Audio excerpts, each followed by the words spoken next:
You are in the zone with Cranky and the Swagman. Where's the music gone? There's the music.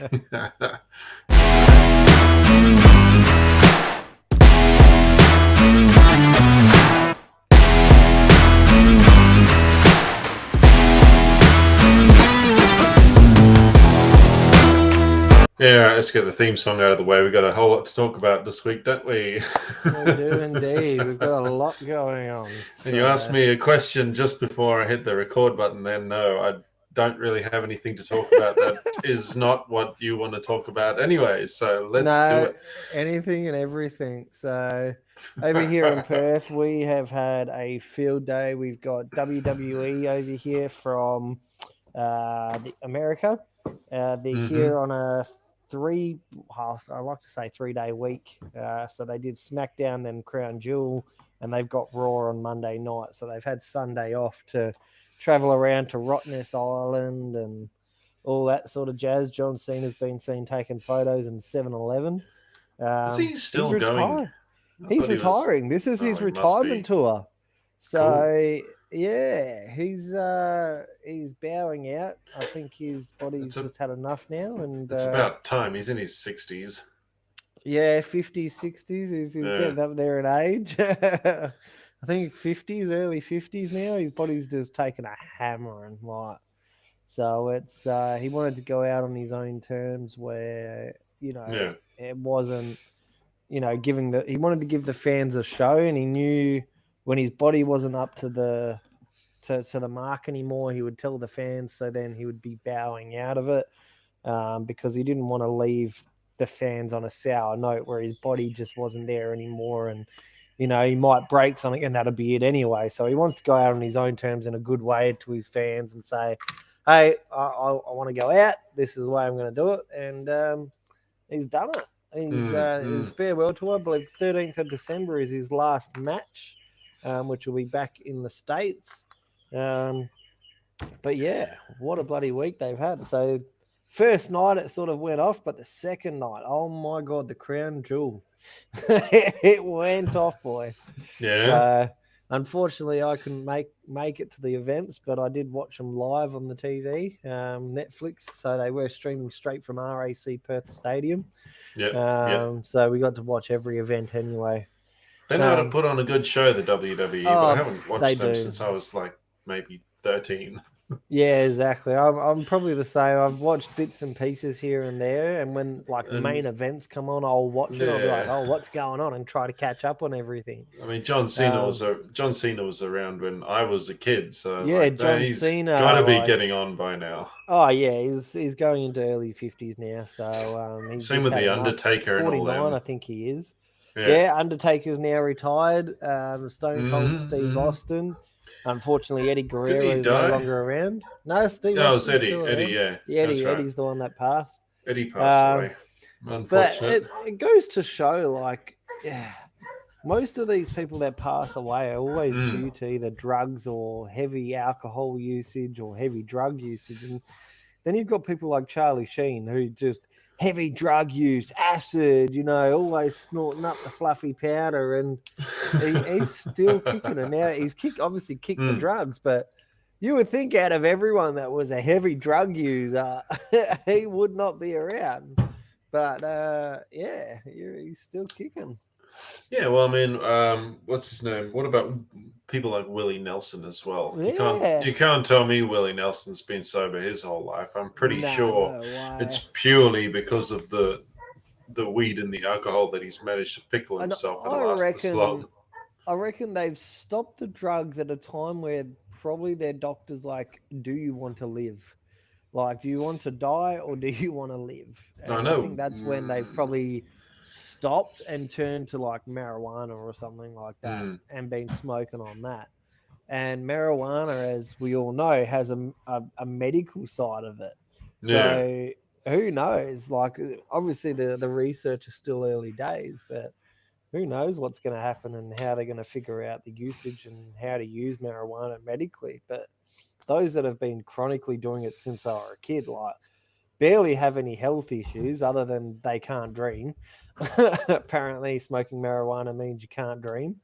I Matt can't. Rife, I cannot attest to that because I've found my dreams to be a lot more vivid if I've been stoned. stoned, yeah. If I go to sleep stoned, I actually dream. I don't dream normally. Wow. Otherwise, yeah. Yeah, right. Okay. Get heavy on the pipe before bed.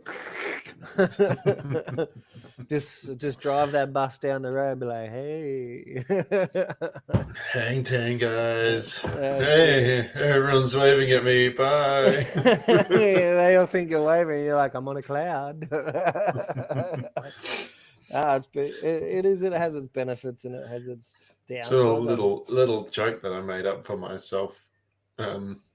Bus driving's a great gig. Everyone loves you. They all stand on the side of the road and wave as you go past. Yeah. Little do they mean stop. Oh, I love it. Yeah, quick knee jerks. Our Shonky traffic controllers page. Oh my god, that's been going off. And as I talk about it, we have another member that's requested. However, they have not answered the damn questions. If you're going to join the Shonky traffic controllers page and community, you have to answer all the questions to get in. Otherwise, I simply decline with feedback and I say, did not agree to group rules. Mm-hmm. So we had this morning, being Sunday, the 12th of October, 25 people on there. And I reckon maybe 15 correctly agreed to the group rules. So I think what's happening is they must be like filtering, like, you know, you go through your Facebook and you get all these pages that pop up saying, do you want to join this one? Do you want to join that one? I think that's what's happening. People like just join, but they don't actually go into it. They just flick to the next page. A lot of the time, if they do something, and this is what I do, right? If I see a post come up that's very likely to be on a group that I already follow, I will comment, right? I'll make a comment on the post and then just back straight out of it.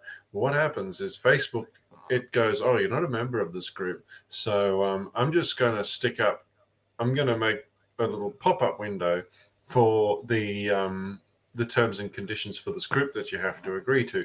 However, I've already smashed that back button like 7 times. So that thing disappears in the blink of an eye. Yeah, you don't even see it before you've already backed out of it. But it considers it a join request anyway. Yeah, it does. It pops through to admins. And what I find funny is people comment anonymously or they'll post anonymously thinking we can't see them. And so then they'll go on a barrage of, you know, stupid comments, insults, or insulting other members, or someone will post anonymously and then someone will comment anonymously. And they're like, oh, well, they can't see it. Let's get that straight. Admins can see who you are. And to the bosses out there, you make it fucking obvious who the fuck you are by the way you comment. Stop fucking commenting because you make yourself obvious. So if you want to stay... No. Keep commenting. Keep commenting. It makes our job a bit easier. Anyway, but you make it so fucking easy for us to pick you out and go, you're clearly a boss by the way you comment. And the way you say things to that clear employee can only be a direct incident that's happened at that company. So they say certain things or keywords that will only be relevant to that company or that person that knows, even though it's anonymous. Yeah. So you sit there and you're just like, dude, you're clearly a boss or a manager. We're just going to remove you. So, you know, you sitting there posting with your name block doesn't block the fact that I can click on that page, go, oh, yeah, you're fucking Bobby Jones. I go back to the members page and I type in Bobby Jones and I go, see you later. And you're blocked. It's so simple. The other thing is, if you're going to make a post, okay, and this is one of the many things that happened this week. If you're going to make a post, make sure that you can prove that it's happened on a job site. Yes. Okay. 100%. This one came up for me, and it like one of my friends messaged me sent me a screenshot of the post, and it turns out that what had happened, the picture was taken in some completely inconsequential place. Yeah. It was not on site. Is that the one with the two blokes sleeping in the vehicle? Yeah. Yeah. They were actually that also popped up again on Traffic Control Australia, and everyone was ripping into them, saying, and obviously I commented because I knew of your story, so I commented your story to that thing, saying they're not on site, they've just finished a long ass shift, they're just sleeping in the car. That's why the post was removed from our page. Hence what Mr. Cranky was. So obviously that person's gotten a bit upset and gone to another Facebook page and chucked it up there. They did indeed. They weren't happy that we had removed that post, and I was like, well, I wouldn't have left it up there anyway. I would have 100% removed it the minute I found that out. So you beat me to the shot, and people just need to realize, like, if you are going to post, we are going to do our research on these things. We are going to try and find more story to it. So because even though we don't allow bosses and managers and that on our page, we do know them. Yes. And we can ask them for the backstory. Yeah. We certainly do reach out. We've done it multiple times to find out what's going on. Recently, we had an influx of Altus workers join the page because Altus getting an absolute smashing on our page. But they're also getting smashed on Traffic Control Australia. So Altus needs some. They've tried to put a lot of their managers or staff admins or just in-house workers. The only problem is I've worked for Altus, so I've got a fair idea who works in the office, and I just simply went decline. Oh, you're the front desk. Decline. Oh, you're the operations manager. Decline. So, we're not going to accept managers into our group, and obviously there is going to be the few that do slip in there that, we're not going to pick up on all of them, but that's why we need you guys to let us know who are they so we can remove them from the group. We don't want to be having people in our Shonky page that are managers of the group. The idea of having the group is so you guys can vent, so you guys can have a place to come to and go, this is the crap that's going on, and not cop any backlash or get sacked from your job. If people are going to abuse the anonymous tag that we have on there that allows you to comment anonymously or post anonymously, we're just going to end up removing it. So don't abuse it. It's there so you can vent correctly, not so you can abuse members, because we'll end up removing yourself from the group. Unfortunately, there was a bloke that put a photo of himself up, and some bloke commented saying, do you wear your sister's knickers? That's something else. We don't tolerate bullying. As soon as you start bullying someone, you're gone. Yeah, that's it. Like, we draw the line, and I obviously warned him. I didn't know that Cranky had also warned him, and he comes straight back and he said it to me, and it's like, do you not see who you're talking to? Like, there's a little blue tab, like it says admin next to the name. No, well, we did have a problem. Must have been about a week and a half ago now, where it turned out this bloke had been sacked from a certain traffic control company. And then what he did, right, I don't know how he found out where each job was, but he was going to the job sites. He was actually following the traffic controllers around. No way. Oh, I remember this. Taking photos of all their signage and that. He was allegedly, verbally abusing them as well. And then he was going through the photos later on in the day after he'd gone home, and he'd find anything that was like remotely remotely not up to code, just not up the scratch, not up to the compliance of the setting. Remotely non-compliant, and he'd be like, boom, there it is up on the site. Don't do that. And I'm glad you picked that up. That's fucking creepy, and you're going to get the cops called on you. Don't do that shit. Yeah, it comes down to almost stalking, as you would say. Now, It everyone is. obviously, It is you stalking. can, people got to realize is you can have your photo taken in public. You don't need permission. It's a public place. Mm. Chances are you're going to get your photo taken. Now, you can have your photo taken by members of the public. You can have your photo taken from WorkSafe, investigators, compliance investigators, all of these terms of, oh, my privacy is getting breached, oh, that's me in the photo. You can ask us to take it down, but we're not going to take it down if we think that there's significant relevance to why it was posted. You've got to understand that the only way that you have any kind of privacy is in your own home. If Yeah. you are out in public, even as a celebrity goes out in public, thousands of people take their photos. So what people are trying to say is, oh, but that's a breach of privacy because they took a photo of me while I'm at work. Well, what about the celebrities? They can't even go to the shop to get a carton of milk, and they've got 10,000 photos just walking down the street, and they've only left their front door. So you've got to understand, in Australia, we do have the Privacy Act. Unfortunately, the Privacy Act doesn't go as far as what people think. And the cops will tell you this: you can be recorded at any given point in time. Everyone's got a dash cam. Everyone's got a camera phone these days. Yep. You're going to have your photo taken. You're going to have your especially in photo traffic taken. control. I've had my photo taken. And you know what? All you do is smile and wave, go, yeah, cheers, no worries. There is a big difference between taking a photo of someone and getting up in their face with it. Correct.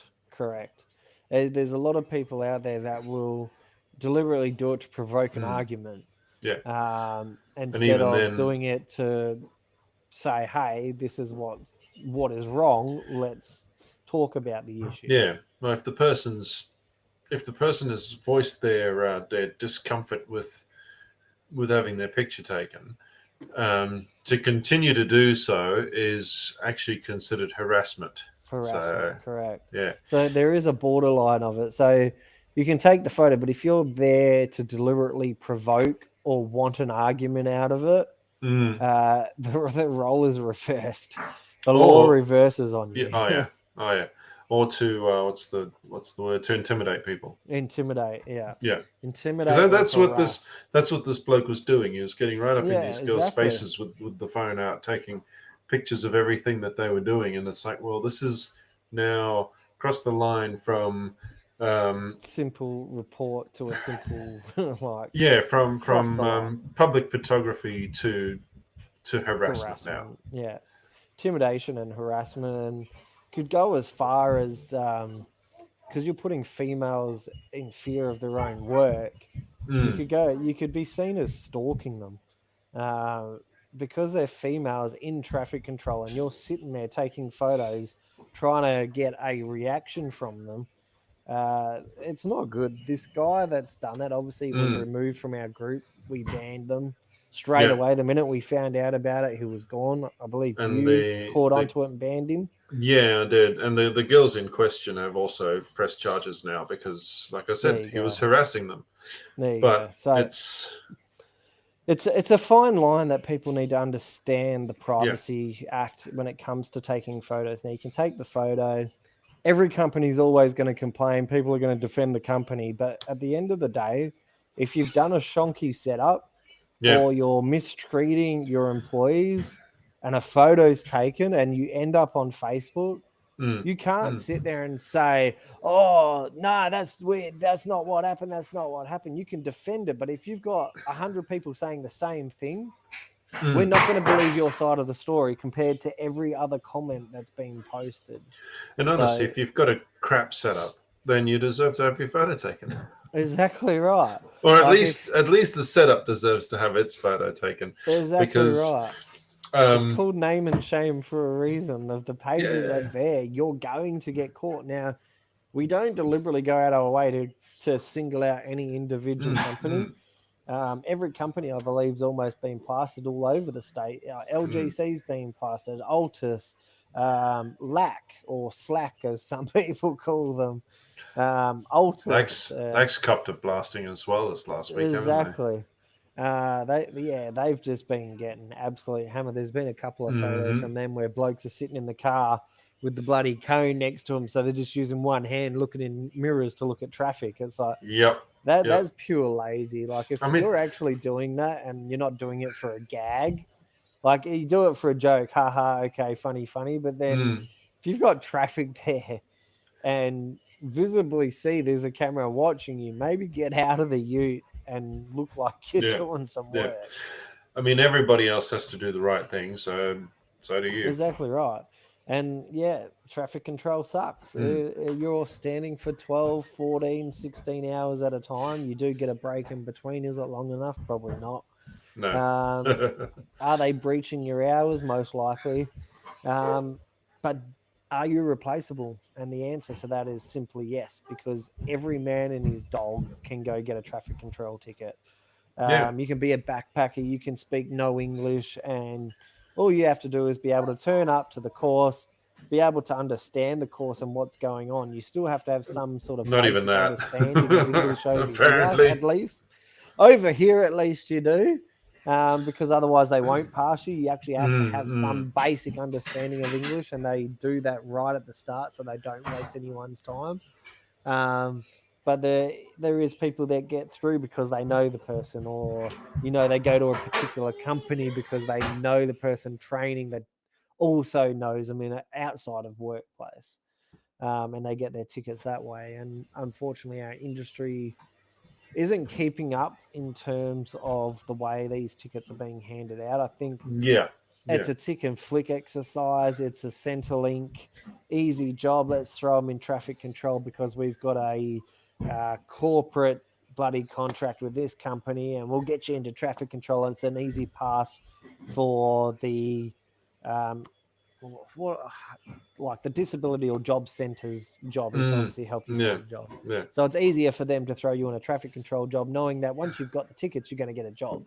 And you're probably going to get decent pay as well. So you'll be off Centrelink. Well, exactly. So you're off Centrelink, which is the aim for job seekers. The thing that these people need to understand, right, is that you, as the traffic controller, you are pretty much the face of the site. Yeah. Okay. Now, people have already formed this opinion of traffic controllers, and it is the opinion that all we do is sit in the ute and all this other bullshit. So please, for fuck's sake, don't make the job hard on the rest of us by actually doing what these people think you're going to be doing. Exactly right. Try and make us feel somewhat good. Like, you get maybe try giving the industry a good name again by actually getting out of the car and not sitting on your ass. Yeah, and what also the public need to understand is traffic controllers aren't the council. Traffic controllers have been employed by the other company, the client, to be in that certain location. Yeah. And it's been deemed a setup gets set up with roads closed off and detours based on the job that is happening.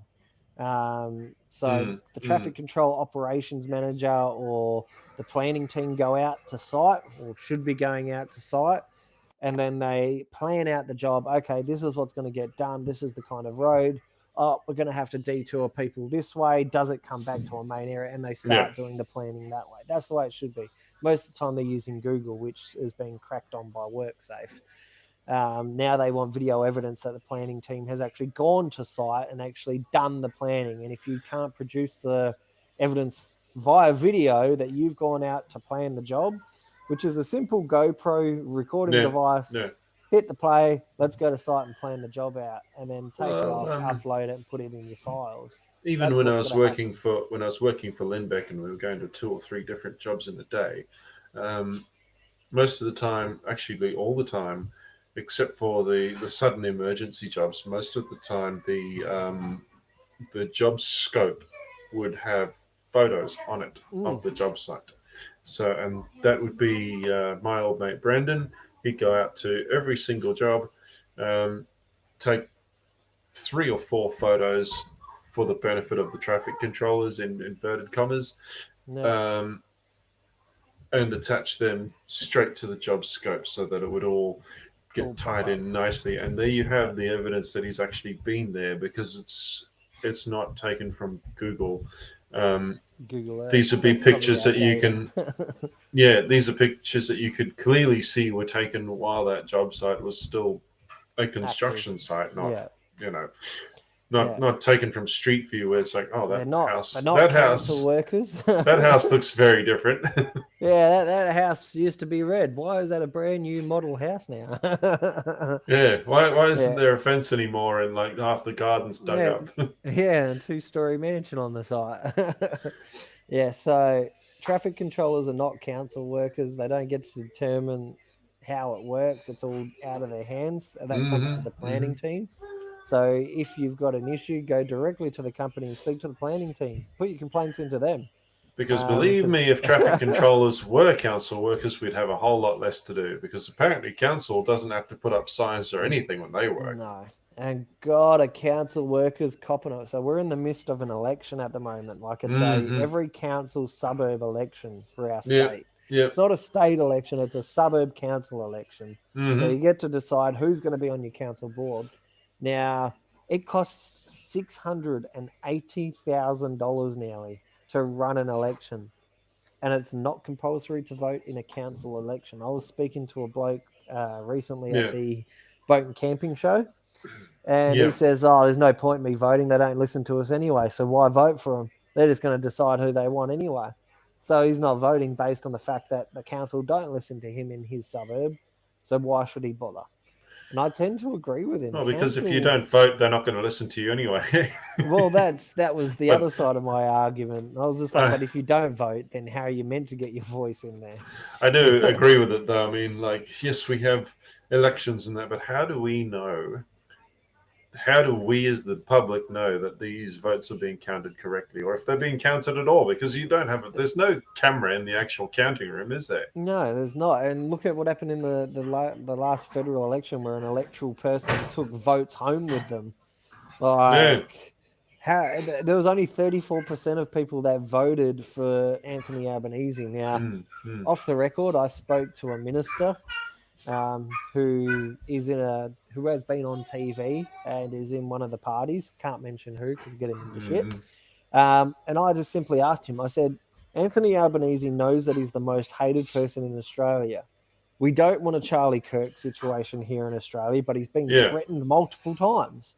Now, I'm not the one threatening him, but he's been threatened multiple times. Why doesn't he just stand down and do the right thing and say, right, Australia clearly doesn't want me as the PM. I'm going to step back, step down. And his simple response was because he loves the power. He doesn't care about the people. They haven't cared about the people since Australia. He couldn't give a Howard. shit. This was the exact words. Couldn't give a shit about the people of Australia because he knows that he's not voted for. Only 34% and the rest were preference votes. He goes, but he won't give up the power. The power is what's holding him there. He's got the power to go, this is what you'll do. I've signed on the dotted line and you will do it because I'm the PM. And that's what he won't give up. He won't give up the power that he's got to get on a jet plane, go wherever the hell he wants at any given moment because he's the Australian PM. Right now he's on holiday. It was just on Facebook 7 minutes ago that he's on a plane and he's taken off.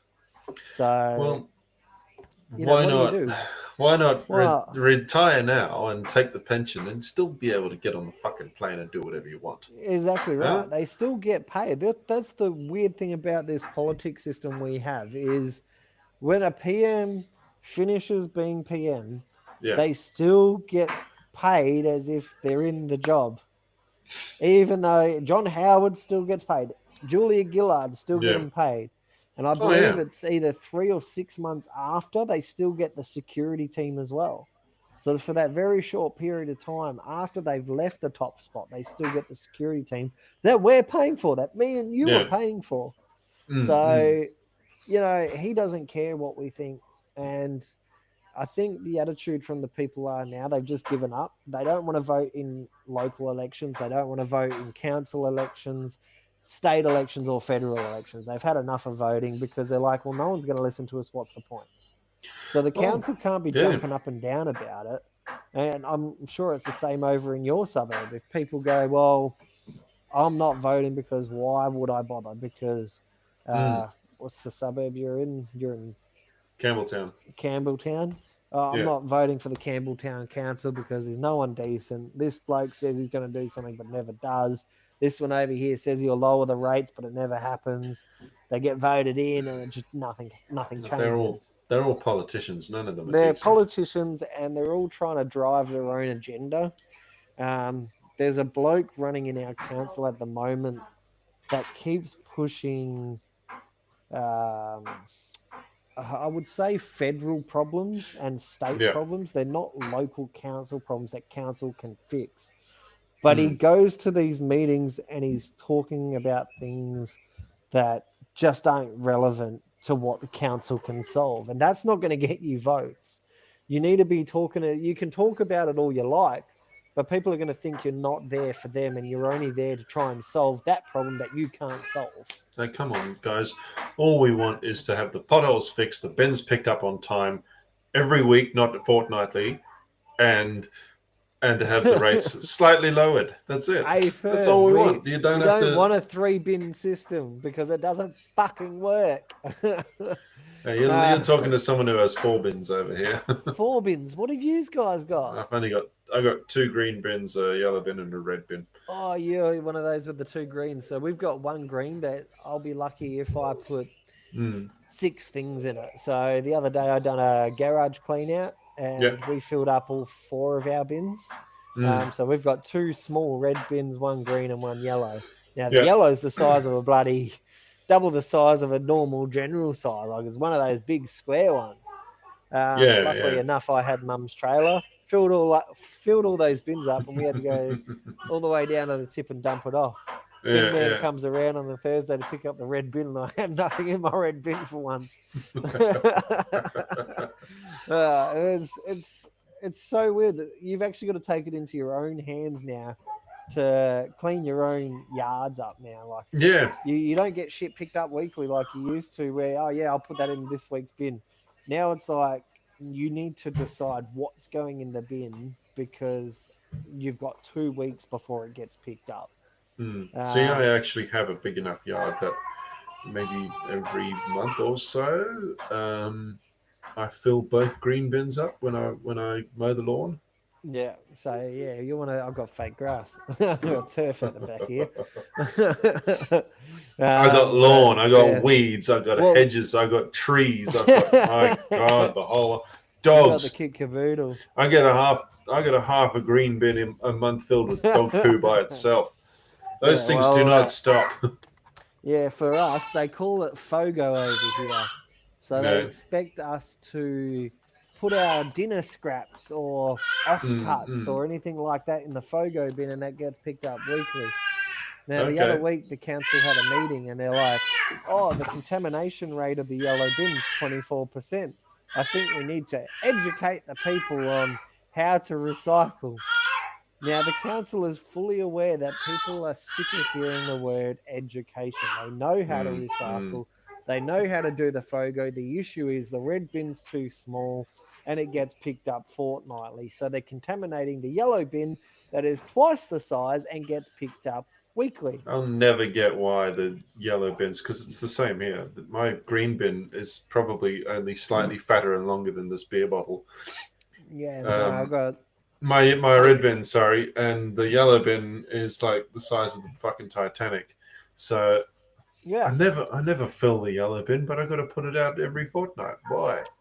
Yeah, ours is weekly, so every bin is weekly over here. Except the red bin, fortnightly. It's the other way around here. To reduce waste. So the council hasn't picked up that people just don't care. They don't give a shit because you won't listen to us. So they're not going to do anything, and they're deliberately contaminating. Either you pick up my red bin each week, or I start shoving shit down the drain. Well, it gets really bad over here. People are illegally dumping now because of it. People are taking their bins to the council site, to the council shire themselves, and dumping the red bin rubbish into their bins and going, right, I'll dump my rubbish in your bin and fill your shit up since you won't empty it. And people are doing that. They just take it every week down to the council site, down to the council shire, and they'll just dump it in their bins, which they've got these big, giant, blue Oh, the skips. forklift bins, skip bin type Yeah, things. yeah, And yeah. obviously it's meant to be for them, but people have had enough. They're like, you're not going to come collect it, so I'm going to dump it on your site. Absolutely, yeah. And soon enough, I think we're going to have anarchy over here over it. I hope not, but I think it's getting to a point people have had enough. People are already started moving out of the Shire, putting their homes up for sale and just moving either further away to a council that doesn't have the 3-bin thing, or they're going towards Mandurah, which haven't introduced it and won't be introducing it. So we just got to wait and see what happens, I guess, with this whole system. It's a complete waste of tax people's money. It cost them, I think, over $1 million. The state government only gave them $860,000 towards it, or $840,000, which is like $15 to $20 or $25 per household for FOGO. And they spent over $1.3 million implementing it, dropping off bins and all that sort of jazz to the area. So it cost them money. So it's just ridiculous. Councils, pull your finger out. Start listening to the people who won't have issues. Pretty simple. Yeah, otherwise not only will they not vote for you, they will just not vote at all. Pretty much. And that's just what's happening now. They just won't vote anymore. So yeah, other than that, I went to this week I've been down to the boat camping show. We didn't go to the Royal Show. Too expensive to go to the Royal Show. It's costing families what $200-300 to go to the Royal Show now. Holy shit! What's it like over there for you guys when you have this Royal Show over there? The Royal Show. Yeah, have you got anything like a Royal Show or a big huge event like the Royal Show where you get show bags and? In Sydney itself, we generally have the Easter show, which is about the same. Here, I think the last thing we had was Chill Fest. Yeah. In actual Campbelltown, and it's about the same. I mean, you go and you can easily spend $300 to $700 in a night, and to be honest, it's not even that great. God damn! And what is Chill Fest? So is it the same, just ride show bags, or is it? Yeah, pretty much just rides, a few shitty food trucks, and one show bag truck. But if you've got more than one kid, it's easy. It's a money pit. And the entry as well. Like the entry over here was $50 per adult, so $49.50. If you had concession, it was lowered to $15. Now most people are not going to have concessions. Just not going to happen. So entry fees for that, state needs to work on that. Yeah. And people these days just can't afford it because of the way the mortgage is. Like people are too busy trying to pay a mortgage and stay afloat. Now Anthony Albanese bringing this 5% bullshit thing that was supposedly meant to help people. The only thing that's going to help people is putting a cap on house prices. Exactly right. You can have 5% as much as you want, but 5% of $1 million is still $50,000. Yeah, you can have 1% for all you like, but there's no supply there to do it. You can have all the money in the world. If there's no supply, you can't buy with no supply. And all he's done is push the house values up $100,000.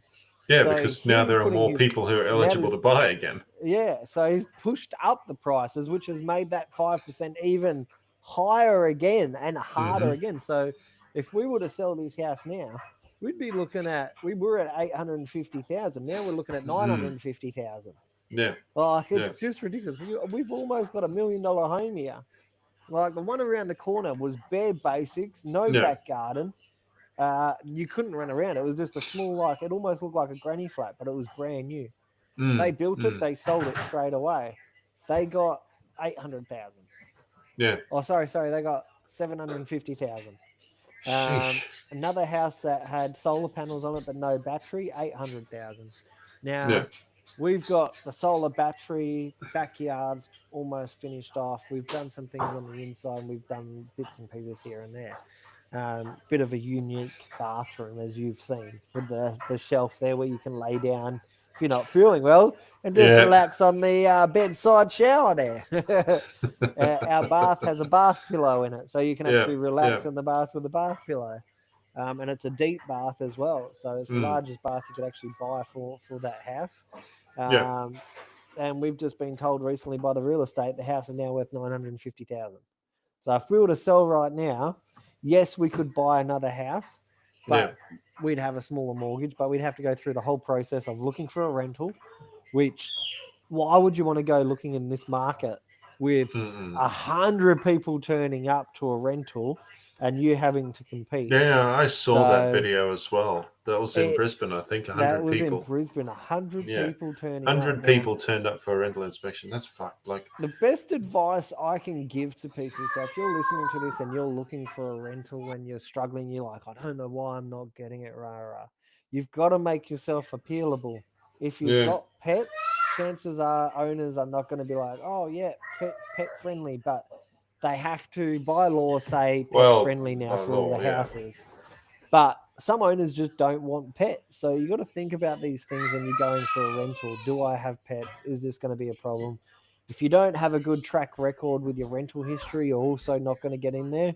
If you don't have a good track record with paying your bills on time, like your water, electricity accounts, these are accounts that are also managed by your real estate. So real estates will ring up your previous real estate and go, what were they like as a tenant? What were they like when they were paying their water?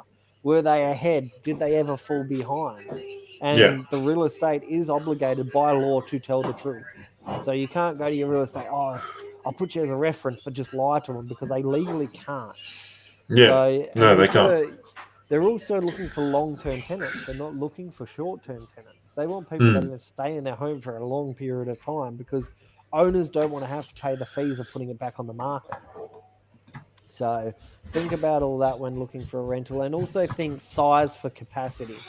And what I mean by that is if you've got a family of 5, don't go looking for a 2-bedroom apartment. Don't go looking for a 3-bedroom apartment. You've got a family of 5.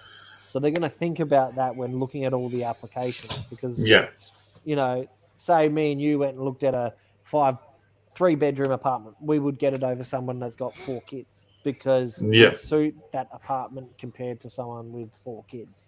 So think about the house you're going for. Don't just go and apply willy-nilly because you're just wasting your time.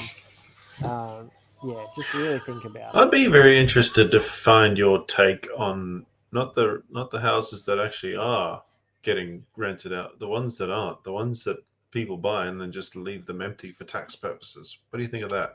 That is one of the perks that people have been doing now. The government, I think, is trying to bring a stop to that. They're trying to bring rules. They'll be hard done by now. Yeah, and the government's trying to bring rules. Yeah, trying to bring in rules and regulations into where people can't just buy investment homes and just leave them empty. Because of the housing crisis we've got, it is fill them or you can't claim on it. So part of the question is on the ATO side is, do you have an investment home? You tick yes on that box and it says who was in it.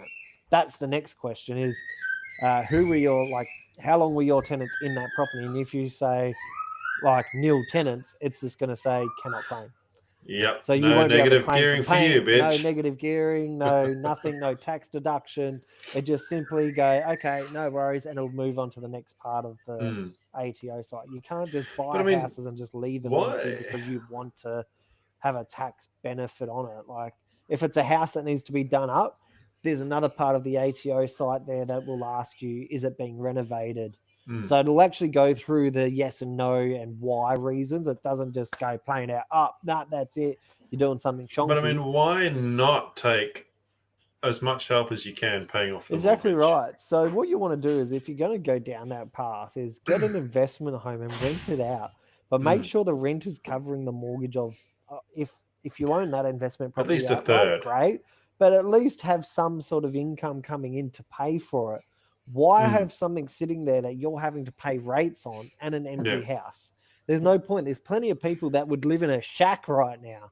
So it doesn't matter. But yes, as the law states, you must have running hot water and electricity to the house. So as long as you've got those two things, I would happily live in a shack if it meant I owned my own place. Exactly. People are happy to do up properties that they're going to live in for a long time. And once they're done up and looking great, you can always boost the rent up. But rent these days, you're looking at for a 4-bedroom place anyway, you're looking at what, $650, $600 per week.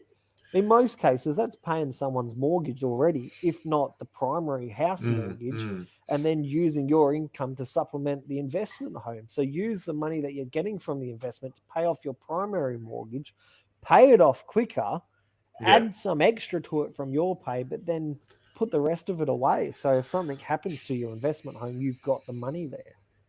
So, but yeah, people are doing that. A lot of the Chinese and immigrants that are coming over here are just simply buying up houses. The Chinese have a shitload of money. So they come from China, and I swear it's a scheme. I swear the government over there saying, hey, we'll give you a bunch of money. We want you to go over to Australia and buy all their property. It could be. Very well could be. Happening. So get these Australians nice and pissed off at their government, and then we can come in and take over. Exactly. I think America's the only one that you can't buy foreign investment unless you're a resident or you live there. You cannot buy there. So you can't just go there for tax purposes, as they would say. And there's a lot of third world countries that also say if you are not a permanent resident, you can't buy here. And I believe China is one of them. If you are not a permanent resident of China, you cannot buy in China. Yeah. So, Australia needs to start doing something like that. If you are not a permanent resident, you can't have an investment home because you're clearly just doing it for tax purposes, or you're laundering money, or whatever the case is that you're using it for. Yeah. We've got an immigration problem, but we've got a prime minister he's got family that are immigrants. I believe his mother or father is an immigrant. So he's doing the best to destroy Australia by continuously importing immigrants. And you got to remember people like with a trade background. So these immigrants that have a trade background, they don't go towards the count of immigration. They go towards the count of skilled worker. So they don't get counted as an immigration. So imagine how many of those people that are coming through supposedly with a trade. Yeah. And then they come over here and they don't use it. It's ridiculous.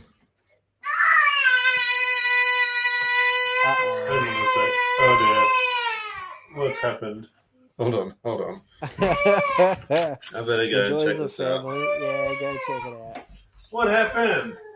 All right, people, we're just going to have a short intermission here so we can find out what happens here. We've got a child down. Mum went outside. That's what happened. Oh, no. It looks like it's dark over there. That's right. You're 2-3 hours ahead, aren't you? 2 hours ahead right now. I think it's so what is it, 6:30 over there? 7:30. 7:30. So 5, 6. Yeah, you're 3 hours ahead of me.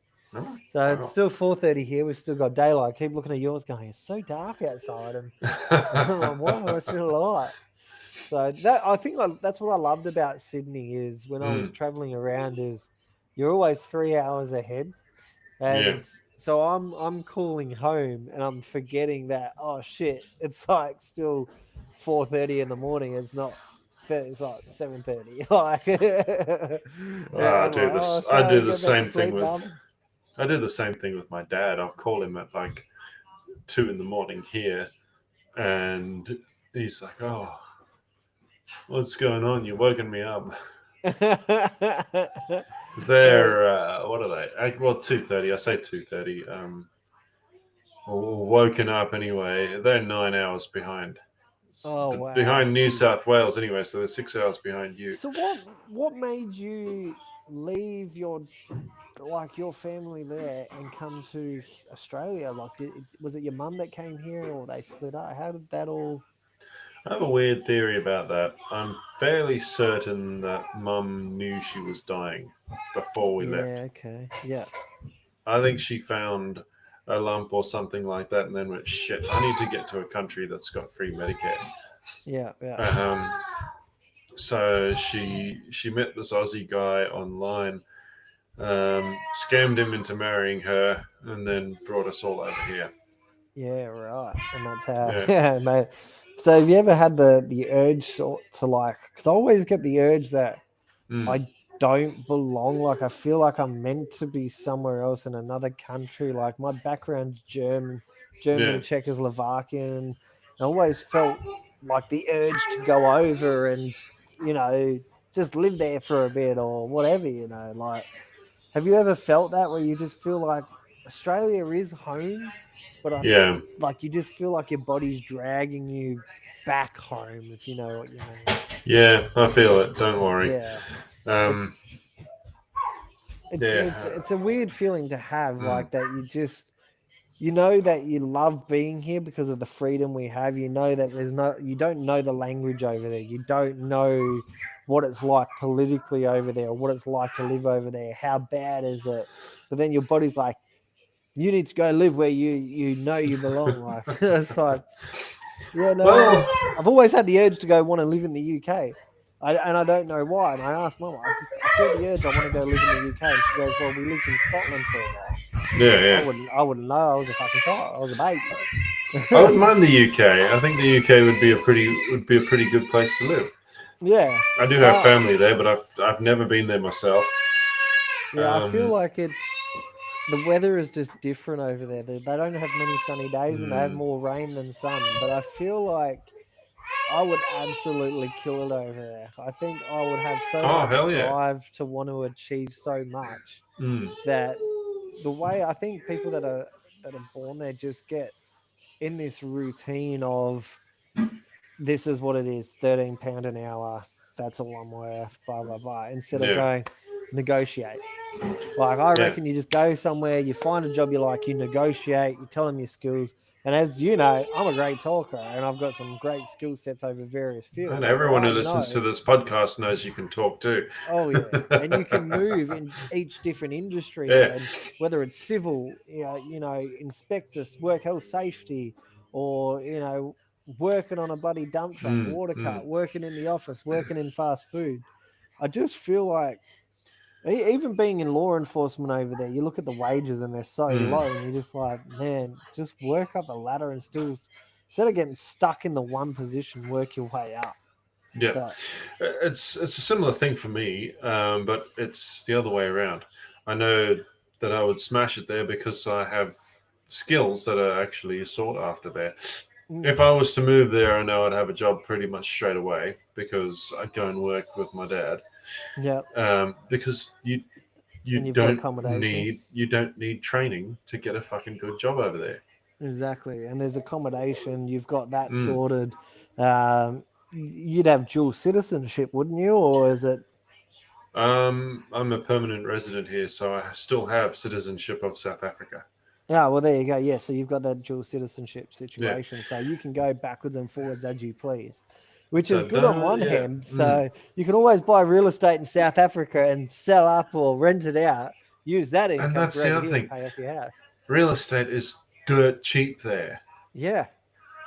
I mean, what we pay for a house here is like an average house. What we pay for an average house here would work out to be probably, say, your mortgage, for example, that'd be worth about 10 million rand, and you can buy a fucking nice house for that there.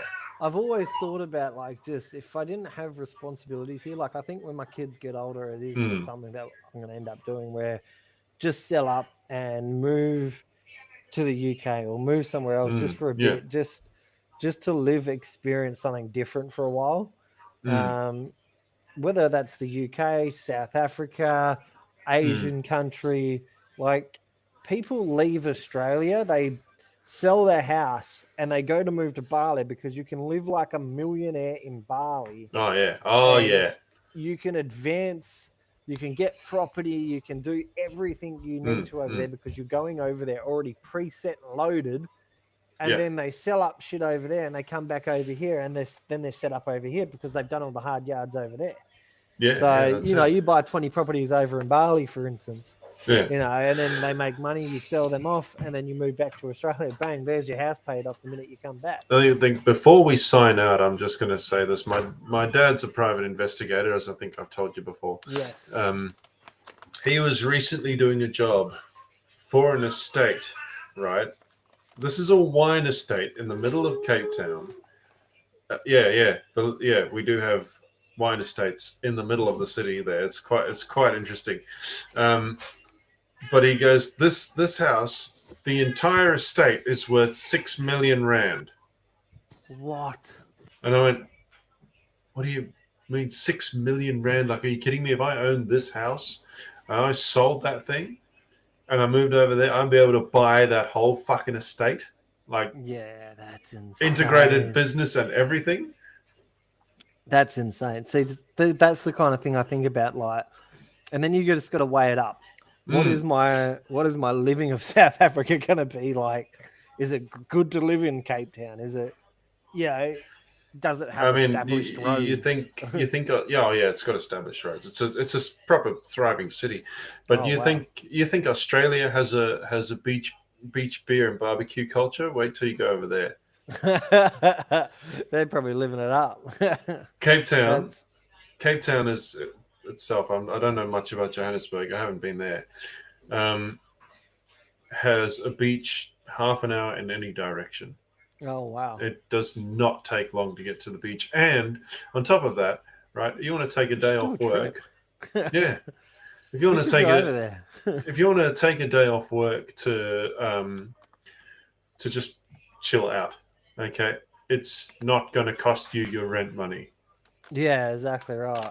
But at least we'd go over there. We could probably take what, $2,000 for a 1.5 week, 2 week holiday, Oh shit, yeah. and just live like kings for like 2 weeks. We got the accommodation sorted. Why not? That's what I did last time. I went over there with $2,000. Yep. 2 weeks. I shouted every lunch and dinner while we were out. I paid for all of Dad's fuel. I bought all the souvenirs I wanted. We went to all the tourist attractions and that. Yeah. And I still had about $700 left when I got home. No way. So you still come home with money. You couldn't get And that over was, it. I mean, that was living like kings. That was going to restaurants every day, Yeah, ordering that the was like- lobster, that sort of thing. Yeah, okay. So you were like Yeah. living it up. Yeah. Yeah, That's it. good. Well- That's the way to do it. Anyway, I think we better call it a night. I can smell. All right, guys. Dinner is ready. We've got a few sponsors to shout out, and I believe our number one sponsor, On Track Meals, and I believe our code word still works, which is In the zone 10, all in capitals. the zone 10 in all capitals.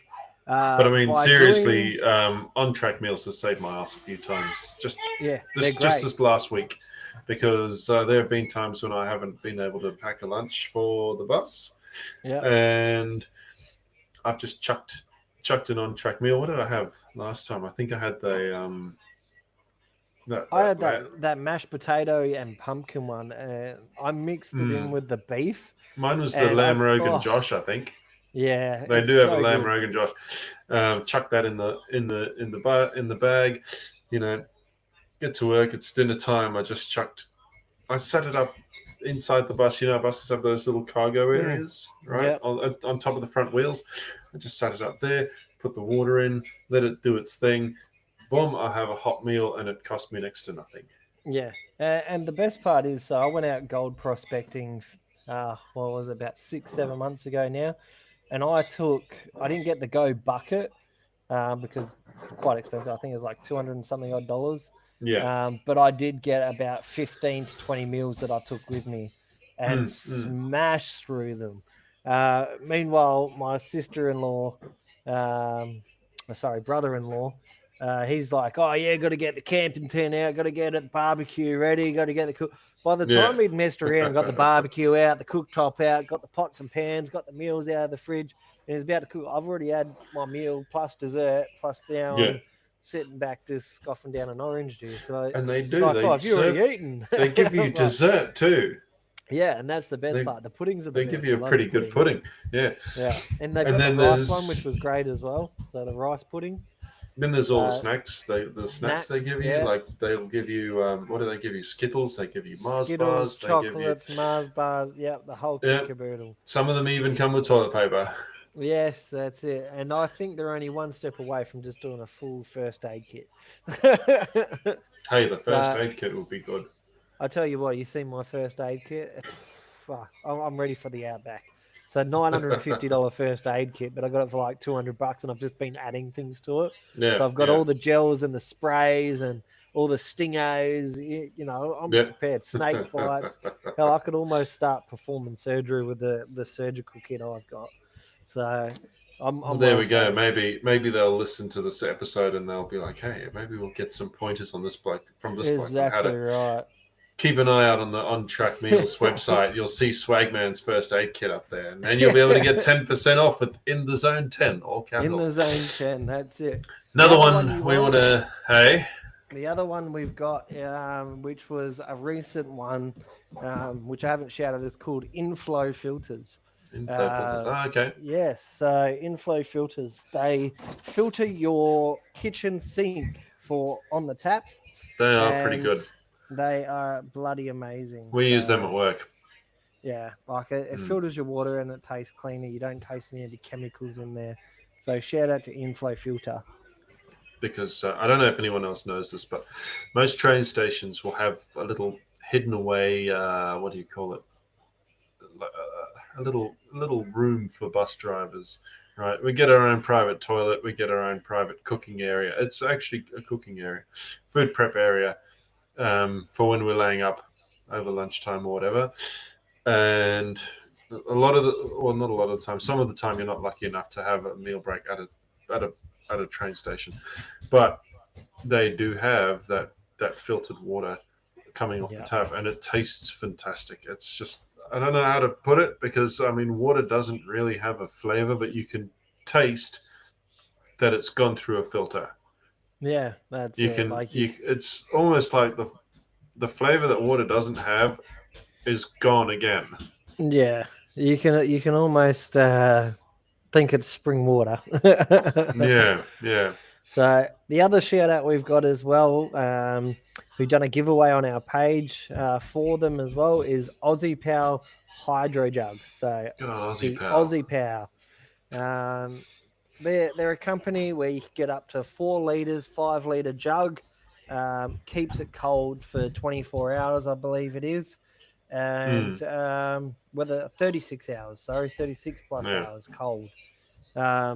And I took it out on a mine site, tested it for myself, bought one for myself, and then we done a giveaway because of it.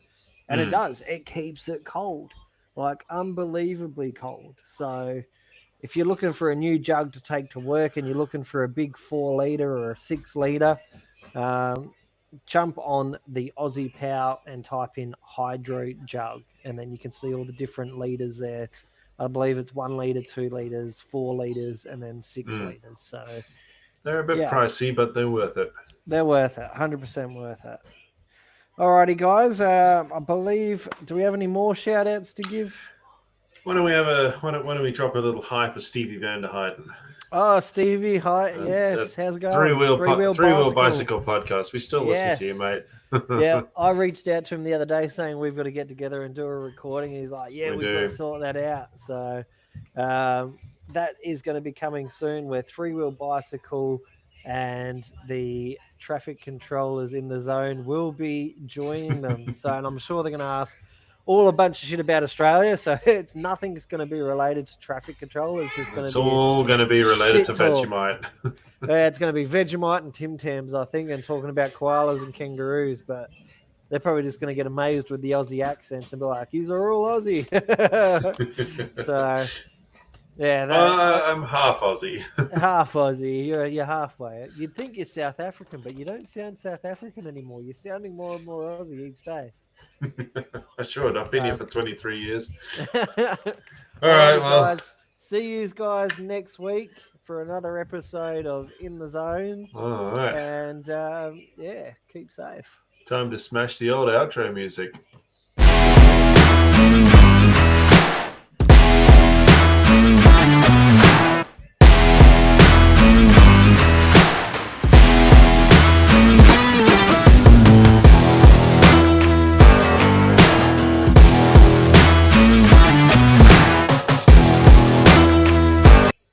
That's gone on long enough. Goodbye, everyone. All right.